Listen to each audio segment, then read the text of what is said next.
Hello friends, welcome to Knowledge Life. Friends, आज हम लोग लूसेंट ऑब्जेक्टिव में हड़प्पा संस्कृति को पढ़ेंगे, जहाँ से किसी भी एग्जाम में प्रश्न बनने की पूरी संभावना रहती है। तो बिना देर के हुए शुरू करते हैं आज की सेशन को और देखते हैं पहले प्रश्न को। तो हमारा आज का पहला प्रश्न है, हड़प्पा सभ्यता का सर्वाधिक मान्यता प्राप्त काल है। तो हड़प्पा सभ्यता का सर्वाधिक मान्यता प्राप्त काल है 2500 ईसा पूर्व से लेकर 1750 ईसा पूर्व। ऑप्शन नंबर बी हमारा बिल्कुल राइट आंसर हो जाएगा। प्रश्न संख्या 2 है, सिंधु घाटी की सभ्यता निम्नलिखित में से किस सभ्यता के समकालीन नहीं थी।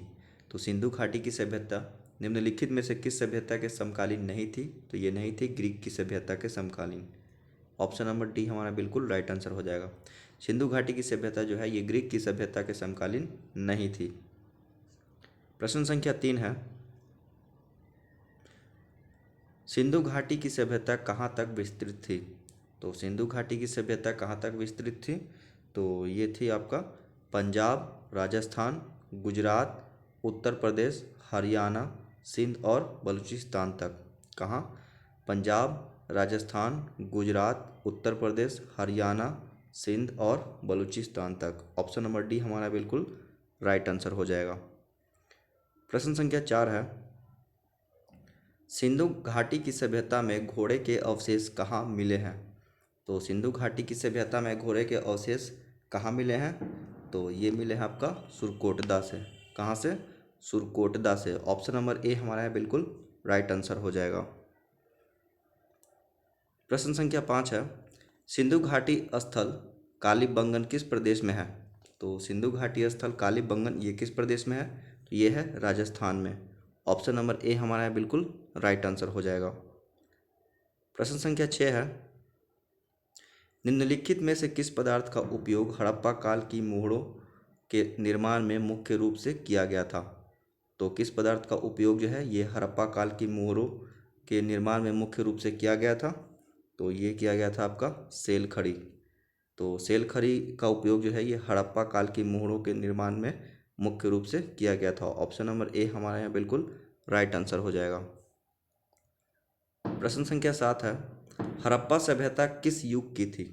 तो हड़प्पा सभ्यता ये किस युग की थी। तो ये थी कांस्य युगीन। ऑप्शन नंबर ए हमारा यहाँ बिल्कुल राइट आंसर हो जाएगा। हड़प्पा सभ्यता कांस्य युग की थी। प्रश्न संख्या 8 है, सिंधु घाटी सभ्यता के लोगों का मुख्य व्यवसाय क्या था। तो सिंधु घाटी सभ्यता के लोगों का मुख्य व्यवसाय क्या था। तो ये था व्यापार। क्या था? व्यापार था। ऑप्शन नंबर ए हमारे यहाँ बिल्कुल राइट आंसर हो जाएगा। प्रश्न संख्या 9 है, हड़प्पा सभ्यता के निवासी थे। तो हड़प्पा सभ्यता के निवासी ये थे शहरी। कैसे थे? शहरी थे हड़प्पा सभ्यता के निवासी। ऑप्शन नंबर बी हमारा बिल्कुल राइट आंसर हो जाएगा। प्रश्न संख्या 10 है, सिंधु सभ्यता के घर किससे बनाए जाते थे। तो सिंधु सभ्यता के घर ये किससे बनाए जाते थे। तो ये बनाए जाते थे ईंट से। किससे? ईंट से बनाए जाते थे। ऑप्शन नंबर ए हमारा बिल्कुल राइट आंसर हो जाएगा। प्रश्न संख्या 11 है, हड़प्पावासी किस वस्तु के उत्पादन में सर्वप्रथम थे। तो हड़प्पावासी ये किस वस्तु के उत्पादन में सर्वप्रथम थे। तो ये थे कपास के। तो हड़प्पावासी जो थे ये कपास के उत्पादन में सर्वप्रथम थे। ऑप्शन नंबर सी हमारा बिल्कुल राइट आंसर हो जाएगा। प्रश्न संख्या 12 है, निम्नलिखित विद्वानों में से हड़प्पा सभ्यता का सर्वप्रथम खोजकर्ता कौन था। तो हड़प्पा सभ्यता का सर्वप्रथम खोजकर्ता कौन था। तो ये थे दयाराम साहनी। कौन थे? दयाराम साहनी जो थे ये हड़प्पा सभ्यता का सर्वप्रथम खोजकर्ता थे। ऑप्शन नंबर डी हमारा बिल्कुल राइट आंसर हो जाएगा। प्रश्न संख्या 13 है, सिंधु सभ्यता का पतन नगर बंदरगाह कौन था। तो सिंधु सभ्यता का पतन नगर कौन सा था। तो ये था आपका लोथल। कौन सा था? लोथल था। ये सिंधु सभ्यता का पतन नगर था। ऑप्शन नंबर बी हमारा बिल्कुल राइट आंसर हो जाएगा। प्रश्न संख्या 14 है, पैमानों की खोज ने यह सिद्ध कर दिया है कि सिंधु घाटी के लोग माप और तौल से परिचित थे। यह खोज कहाँ पर हुई। तो यह खोज जो है ये कहाँ पर हुई थी। तो ये हुई थी लोथल में। कहाँ पे? लोथल में ये खोज हुई थी कि पैमानों की खोज ने यह सिद्ध कर दिया है कि सिंधु घाटी के लोग जो है वो माप और तौल से परिचित थे। प्रश्न संख्या 15 है, हड़प्पा कालीन समाज किन वर्गों में विभक्त था? तो हड़प्पा कालीन समाज ये किन वर्गों में विभक्त था? तो ये था विद्वान, योद्धा, व्यापारी और श्रमिक में। किस में था? विद्वान, योद्धा, व्यापारी और श्रमिक में विभक्त था। ऑप्शन नंबर बी हमारा यहाँ बिल्कुल राइट आंसर हो जाएगा। प्रश्न संख्या 16 है, सिंधु सभ्यता का सर्वाधिक उपयुक्त नाम क्या है? तो सिंधु सभ्यता का सर्वाधिक उपयुक्त नाम क्या है? तो ये है आपका हड़प्पा सभ्यता। क्या है? हड़प्पा सभ्यता है सिंधु सभ्यता का सर्वाधिक उपयुक्त नाम। ऑप्शन नंबर ए हमारा बिल्कुल राइट आंसर हो जाएगा। प्रश्न संख्या 17 है, निम्नलिखित में से कौन से लक्षण सिंधु सभ्यता के लोगों का सही चित्रण करता है? तो कौन से लक्षण जो है ये सिंधु सभ्यता के लोगों का सही चित्रण करता है? तो ये है उनके विशाल महल और मंदिर होते थे। क्या थे? उनके विशाल महल और मंदिर होते थे। ये गलत है। ये जो है ये कथन गलत है। कथन दूसरा है, वे देवियों और देवताओं दोनों की पूजा करते थे। तो ये बिल्कुल सही है कि वे देवियों और देवताओं दोनों की ही पूजा करते थे। कथन तीसरा है, वे युद्ध में घोड़े द्वारा खींचे जाने वाले रथों का प्रयोग करते थे। तो ये कथन जो है ये बिल्कुल गलत है। तो सिर्फ और सिर्फ दो जो है ये सही है, यानी कि ऑप्शन नंबर ए हमारे यहाँ बिल्कुल राइट आंसर हो जाएगा। प्रश्न संख्या 18 है, हड़प्पा सभ्यता की खोज किस वर्ष में हुई थी? तो हड़प्पा सभ्यता की खोज ये किस वर्ष में हुई थी? तो ये हुई थी 1921 ईस्वी में। कब हुई थी? 1921 ईस्वी में जो है हड़प्पा सभ्यता की खोज हुई थी। प्रश्न संख्या 19 है, हड़प्पा सभ्यता के बारे में कौन सी उक्ति सही है? तो हड़प्पा सभ्यता के बारे में कौन सी उक्ति सही है? तो ये सही है आपका, उन्होंने पशुपति की सम्मान करना आरंभ किया। क्या? उन्होंने पशुपति की सम्मान करना आरंभ किया। ऑप्शन नंबर सी हमारे यहाँ बिल्कुल राइट आंसर हो जाएगा। प्रश्न संख्या 20 है, हड़प्पा के लोगों की सामाजिक पद्धति थी। तो हड़प्पा के लोगों की सामाजिक पद्धति क्या थी? तो ये थी उचित समतावादी। तो ऑप्शन नंबर ए हमारा यहाँ बिल्कुल राइट आंसर हो जाएगा। ये हड़प्पा के लोगों की सामाजिक पद्धति उचित समतावादी थी। प्रश्न संख्या 21 है, सिंध का नखलिस्तान या बाग हड़प्पा सभ्यता के किस पुरास्थल को कहा गया? तो सिंध का नखलिस्तान या बाग हड़प्पा सभ्यता के किस पुरास्थल को कहा गया? तो ये कहा गया आपका मोहनजोदड़ो को। किसको? मोहनजोदड़ो को कहा गया सिंध का नखलिस्तान या बाग। ऑप्शन नंबर बी हमारा यहाँ बिल्कुल राइट आंसर हो जाएगा। प्रश्न संख्या 22 है, हड़प्पा सभ्यता के संपूर्ण क्षेत्र का आकार किस प्रकार का था? तो हड़प्पा सभ्यता के संपूर्ण क्षेत्र का आकार ये किस प्रकार का था? तो ये था आपका त्रिभुजाकार। कैसा था? त्रिभुजाकार था। ऑप्शन नंबर सी हमारा बिल्कुल राइट आंसर हो जाएगा। प्रश्न संख्या 23 है, सूची 1 को सूची 2 से सुमेलित कीजिए। यहाँ पे सूची 1 में स्थल दे रखा है और सूची 2 में नदी दे रखा है। तो आइए इसको देख लेते हैं, इसमें कौन सा ऑप्शन सही होगा। तो सबसे पहले दे रखा है हड़प्पा। तो हड़प्पा जो है ये रावी नदी के तट पर था, ये बिल्कुल सही है। ए का 1 बिल्कुल सही है। दूसरा कह रहा है मोहनजोदड़ो, ये सिंधु नदी के किनारे, तो ये भी बिल्कुल सही है। आगे कह रहा है लोथल, लोथल जो है ये भोगवा नदी पर था, ये भी बिल्कुल सही है। और कालीबंगा ये घग्गर नदी के किनारे, ये भी बिल्कुल सही है। इस प्रकार से देख ले तो ऑप्शन नंबर ए हमारे यहाँ बिल्कुल राइट आंसर हो जाएगा। ए का 1, बी का 2, सी का 3 और डी का 4। प्रश्न संख्या 24 है, हड़प्पा सभ्यता के अंतर्गत हल से जोते गए खेत का साक्ष्य कहाँ से मिला है? तो हड़प्पा सभ्यता के अंतर्गत हल से जोते गए खेत का साक्ष्य कहाँ से मिला है? ये मिला है कालीबंगा से। कहाँ से मिला है?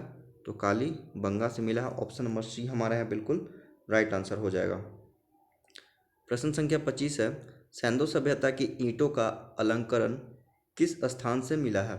तो सैंधो सभ्यता की ईंटों का अलंकरण ये किस स्थान से प्राप्त हुआ है? तो ये प्राप्त हुआ है आपका कालीबंगा से। कहाँ से प्राप्त हुआ है? तो कालीबंगा से प्राप्त हुआ है। प्रश्न संख्या 26 है, मोहनजोदड़ो कहाँ स्थित है? तो मोहनजोदड़ो ये कहाँ स्थित है? तो ये है सिंध में। कहाँ पे है? सिंध में है मोहनजोदड़ो। ऑप्शन नंबर बी हमारा बिल्कुल राइट आंसर हो जाएगा, जो कि पाकिस्तान में है। प्रश्न संख्या 27 है, सिंधु सभ्यता में बृहत स्नानागार पाया गया है। तो सिंधु सभ्यता में बृहत स्नानागार कहाँ पाया गया है? तो ये पाया गया है मोहनजोदड़ो में। कहाँ पाया गया है? मोहनजोदड़ो में पाया गया है ये सिंधु सभ्यता में बृहत स्नानागार। प्रश्न संख्या 28 है, सिंधु सभ्यता की मुद्रा में किस देवता के समतुल्य चित्रांकन मिलता है? तो सिंधु सभ्यता की मुद्रा में किस देवता के समतुल्य चित्रांकन मिलता है? तो ये मिलता है आपका आदि शिव की, क्योंकि आदि शिव का मिलता है ये चित्रांकन। ऑप्शन नंबर ए हमारे यहाँ बिल्कुल राइट आंसर हो जाएगा।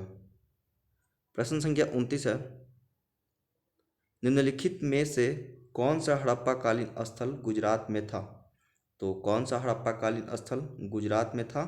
तो ये था लोथल। कौन सा था? लोथल जो था ये गुजरात में था। ऑप्शन नंबर डी हमारा बिल्कुल राइट आंसर हो जाएगा। प्रश्न संख्या 30 कह रहा है, मोहनजोदड़ो का स्थानीय नाम है। तो मोहनजोदड़ो का स्थानीय नाम क्या था? तो ये था मृतकों का टीला। ऑप्शन नंबर डी हमारा बिल्कुल राइट आंसर हो जाएगा। मृतकों का टीला ये मोहनजोदड़ो का स्थानीय नाम था। बढ़ते हैं प्रश्न संख्या 31 की ओर। प्रश्न संख्या 31 है, प्रश्न संख्या 31 है, हड़प्पा सभ्यता का प्रचलित नाम है। तो हड़प्पा सभ्यता का प्रचलित नाम क्या है? तो यह है सिंधु घाटी की सभ्यता। ऑप्शन नंबर सी हमारा बिल्कुल राइट आंसर हो जाएगा। हड़प्पा सभ्यता का प्रचलित नाम क्या है? यह है सिंधु घाटी की सभ्यता। प्रश्न संख्या 32 है, सैंधव स्थलों के उत्खनन से प्राप्त मोहरों पर निम्नलिखित में से किस पशु का सर्वाधिक उत्कीर्ण हुआ है? तो सैंधव स्थलों के उत्खनन से प्राप्त मोहरों पर निम्नलिखित में से किस पशु का सर्वाधिक उत्कीर्ण हुआ है? तो ये हुआ है बैल का। किसका हुआ है? बैल का हुआ है। ऑप्शन नंबर सी हमारा बिल्कुल राइट आंसर हो जाएगा। ऑप्शन नंबर सी हमारा बिल्कुल राइट आंसर हो जाएगा। प्रश्न संख्या 33 है, सिंधु घाटी सभ्यता जानी जाती है। तो सिंधु घाटी सभ्यता ये जानी जाती है किसके लिए? तो ये जानी जाती है अपने नगर नियोजन के लिए। किसके लिए?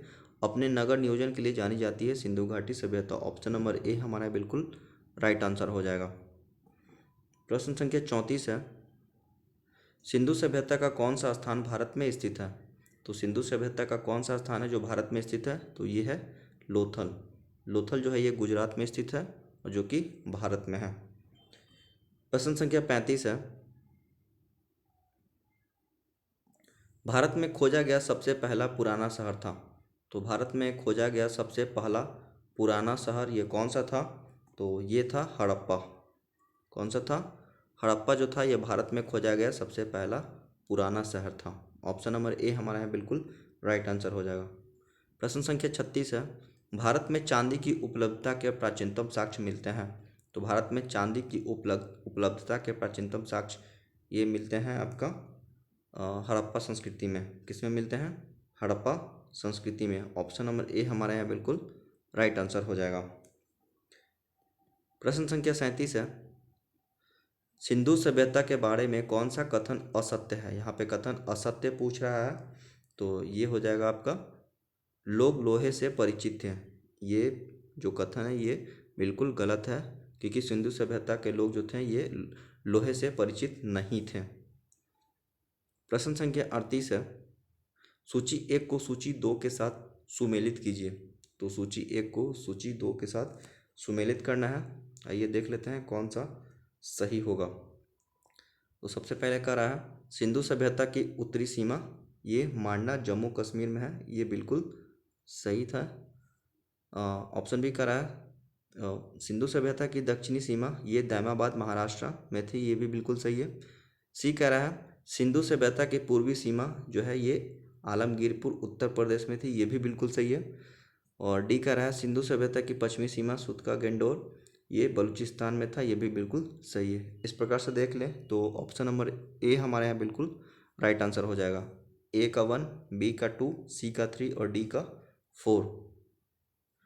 प्रश्न संख्या 39 है, मांडा किस नदी के किनारे स्थित था? तो मांडा ये किस नदी के किनारे स्थित था? तो ये चिनाब नदी के किनारे स्थित था। ऑप्शन नंबर ए हमारा बिल्कुल राइट आंसर हो जाएगा। प्रश्न संख्या 40 है, हड़प्पा कालीन स्थल रोपर पंजाब किस नदी के किनारे स्थित था?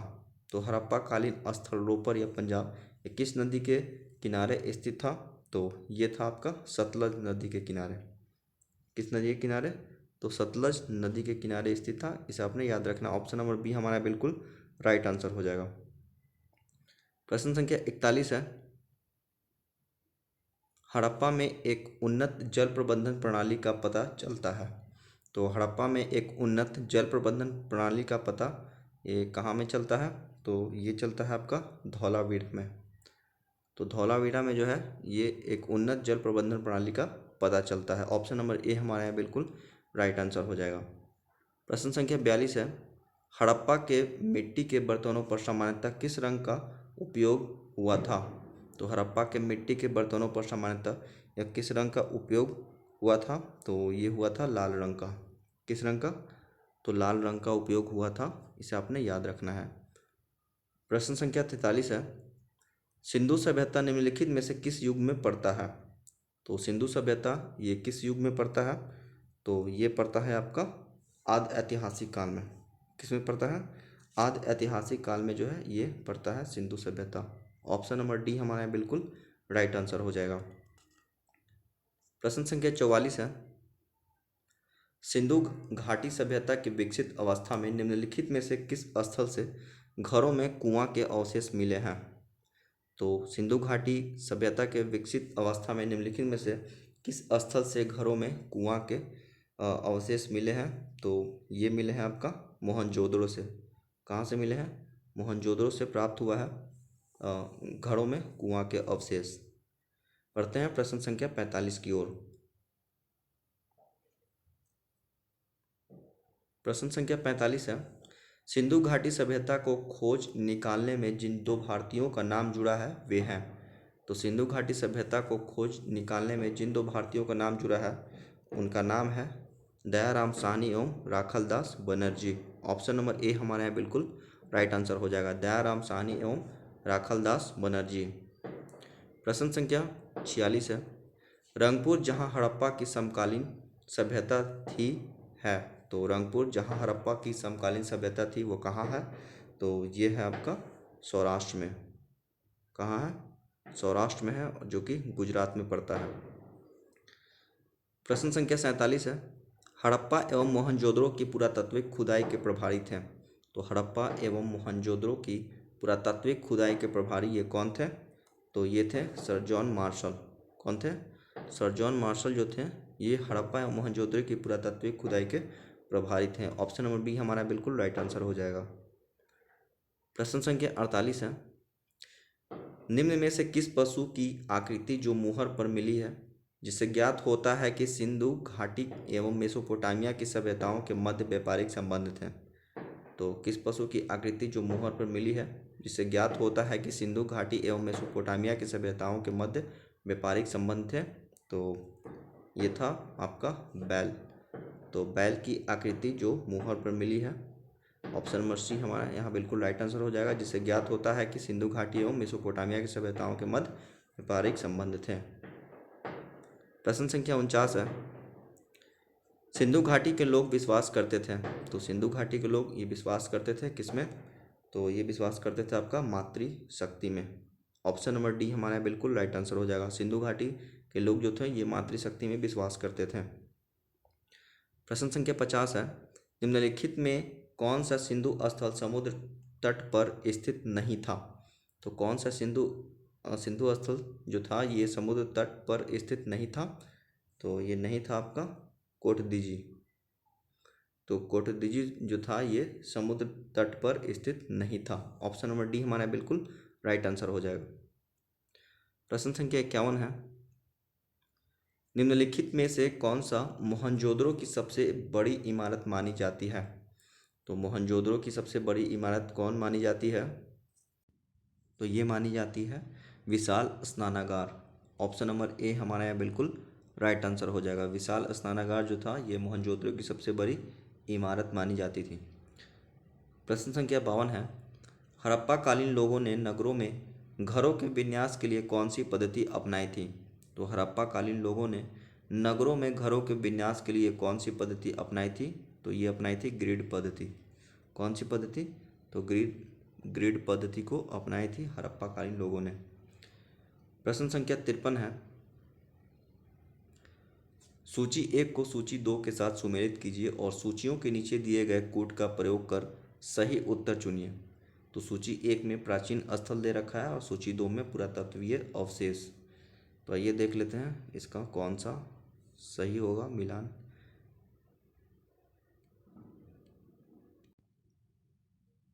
तो सबसे पहले है लोथल, तो लोथल का हो जाएगा गोदीबाड़ा। लोथल गोदीबाड़ा यहाँ मैच कर जाएगा। करा है बी कालीबंगा, तो कालीबंगा ये हो जाएगा, यहाँ से जुता हुआ खेत के अवशेष प्राप्त हुए हैं। और धौलावीरा, तो धौलावीरा से क्या प्राप्त हुआ है? तो ये हुआ है हड़प्पाई लिपि के बड़े आकार के 10 चिन्हों वाला एक शिलालेख। ये धौलावीरा का जो हो जाएगा ये 4 हो जाएगा। और बनावली से पक्की मिट्टी की बनी हुई हल की प्रकृति, तो ऑप्शन नंबर इसका यहाँ पे 3 इसका हो जाएगा डी का, यानी कि बनावली का 3 हो जाएगा, पक्की मिट्टी की बनी हुई हल की प्रकृति। तो इस प्रकार से देख लें तो हमारा यहाँ पे ऑप्शन नंबर बी हमारा बिल्कुल राइट आंसर हो जाएगा। ए का 2, बी का 1, सी का 4 और डी का 3। पढ़ते हैं प्रश्न संख्या 54 की ओर। प्रश्न संख्या 54 है, निम्नलिखित पशुओं में से किस एक का हड़प्पा सभ्यता में पाई मोहरों और टेराकोटा कलाकृतियों में निरूपण अंकन नहीं हुआ था? तो किसका नहीं हुआ था? तो ये हुआ था शेर का। तो शेर का जो था शेर का जो है ये हड़प्पा में पाई मोहरों और टेराकोटा कलाकृतियों में निरूपण या अंकन नहीं हुआ था। ऑप्शन नंबर ए हमारा है बिल्कुल राइट आंसर हो जाएगा। प्रश्न संख्या 55 है, हड़प्पावासी किस धातु से परिचित नहीं थे? तो हड़प्पावासी ये किस धातु से परिचित नहीं थे? ये थे लोहा। लोहा से जो था ये लोग परिचित नहीं थे हड़प्पावासी। ऑप्शन नंबर डी हमारा बिल्कुल राइट आंसर हो जाएगा। प्रश्न संख्या 56 है, निम्नलिखित में से किस स्थल से युगल समाधान द्विसव संस्कार का प्रमाण मिला है? तो किस स्थल से युगल समाधान या द्विसव संस्कार का प्रमाण मिला है? तो ये मिला है आपका लोथल से। कहाँ से मिला है? लोथल से मिला है। ऑप्शन नंबर सी हमारा बिल्कुल राइट आंसर हो जाएगा।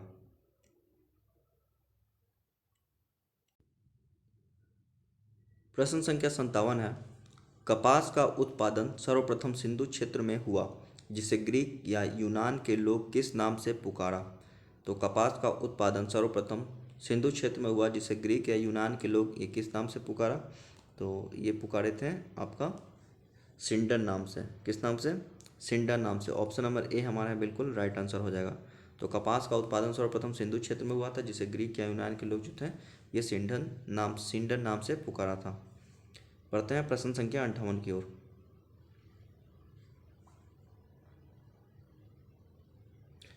प्रश्न संख्या 58 है, हड़प्पा के काल का तांबे का रथ किस स्थान से प्राप्त हुआ है?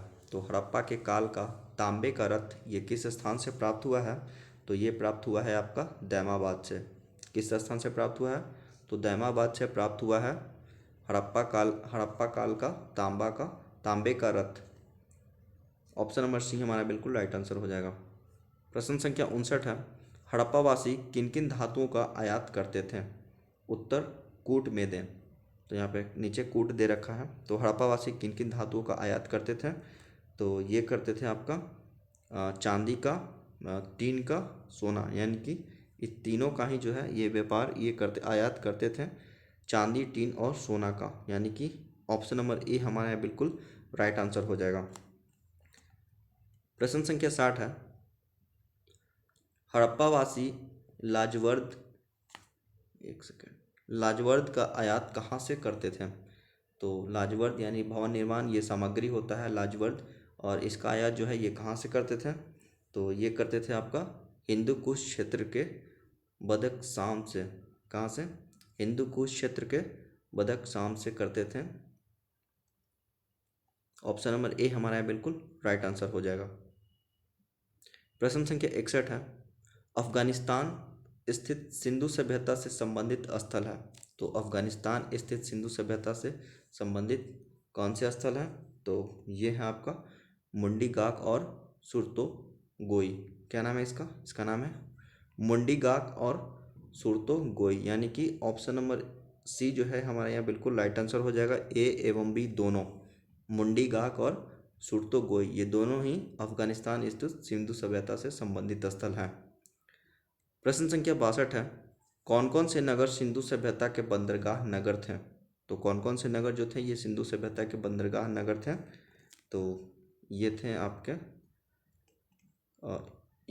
लोथल एवं सुतका गेंडोर ये है, और अल्लाह दीनो एवं बालाकोट ये भी है, और कुंतासी ये भी है। यानी कि कुल मिला के देखें तो ये सभी के सभी जो है ये सिंधु सभ्यता के बंदरगाह नगर थे।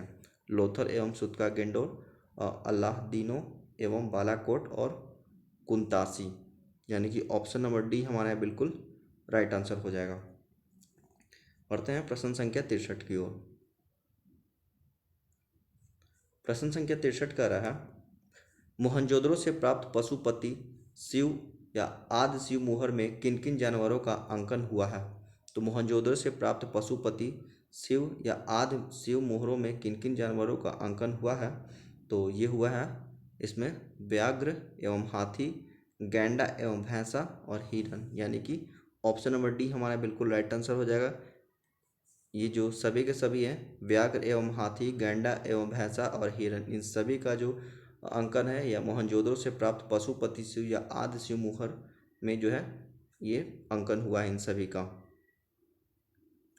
प्रश्न संख्या 64 है, किस हड़प्पा कालीन स्थल से नृत्य मुद्रा वाली स्त्री की कांस्य मूर्ति प्राप्त हुई है? तो किस हड़प्पा कालीन स्थल से नृत्य मुद्रा वाली स्त्री की कांस्य मूर्ति प्राप्त हुई है? तो ये हुई है मोहनजोदड़ो से। ऑप्शन नंबर ए हमारे यहाँ बिल्कुल राइट आंसर हो जाएगा। प्रश्न संख्या 65 है, किस हड़प्पा कालीन स्थल से पुजारी की प्रस्तर मूर्ति प्राप्त हुई है? तो किस हड़प्पा कालीन स्थल से जो है पुजारी की प्रस्तर मूर्ति प्राप्त हुई है?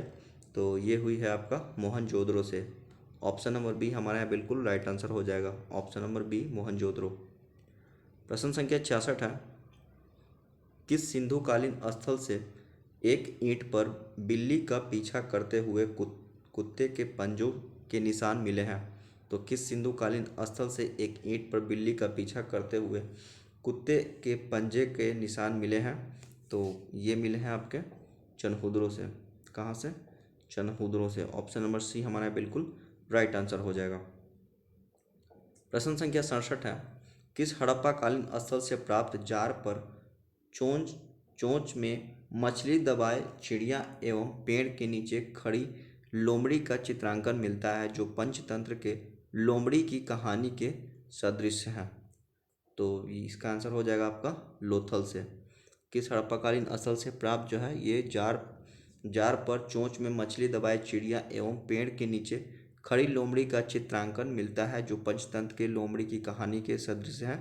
तो ये लोथल से प्राप्त हुआ है। ऑप्शन नंबर सी हमारा बिल्कुल राइट आंसर हो जाएगा। प्रश्न संख्या 68 है, स्वातंत्र्योत्तर भारत में सबसे अधिक संख्या में हड़प्पा युगीन स्थलों की खोज किस प्रांत में हुई है? तो किस प्रांत में हुई है? तो ये हुई है आपका गुजरात में। कहाँ में? तो गुजरात में हुई है। ऑप्शन नंबर ए हमारा बिल्कुल राइट आंसर हो जाएगा। प्रश्न संख्या 69 है, निम्नलिखित में से कौन सी फसल हड़प्पा कालीन लोगों का मुख्य खाद्यान्न नहीं था? तो कौन सी फसल जो था वो हड़प्पा कालीन लोगों का मुख्य खाद्यान्न नहीं था? तो ये नहीं था आपका चावल।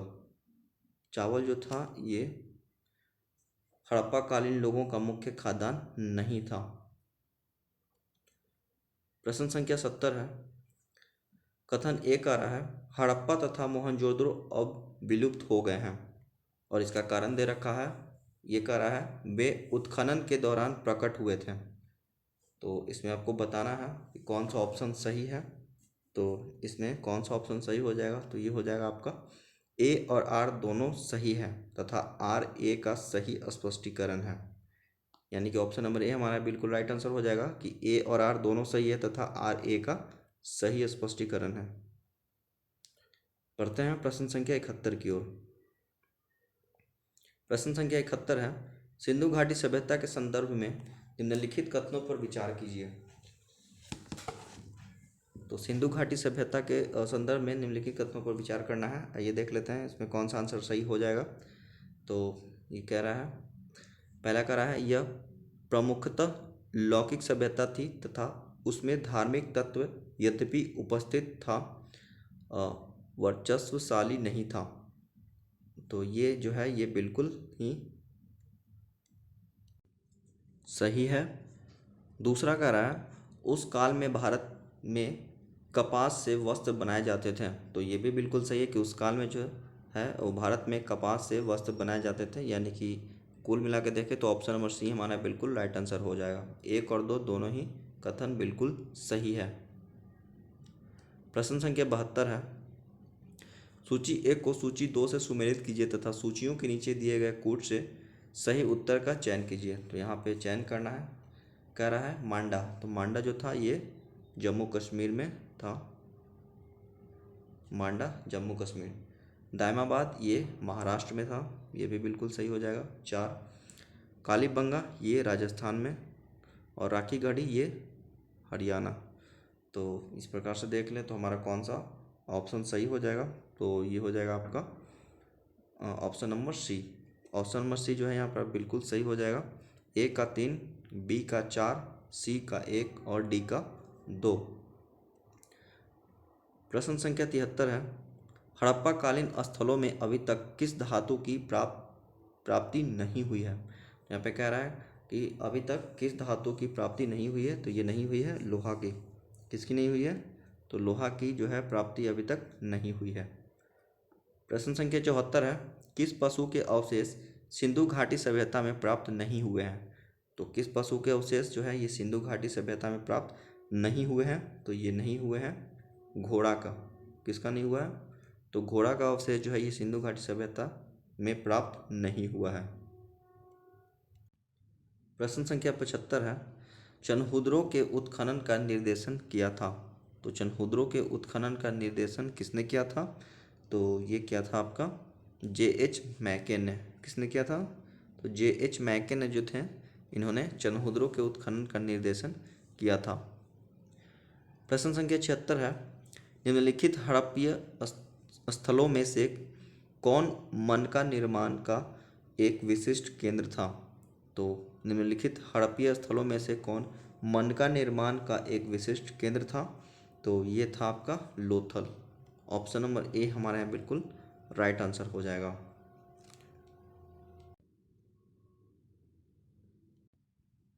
तो फ्रेंड्स ये थे हड़प्पा सभ्यता के कुछ प्रश्न जिसे हम लोगों ने कवर कर लिया है। मिलते हैं अगले वीडियो में, तब तक के लिए बाय, टेक केयर।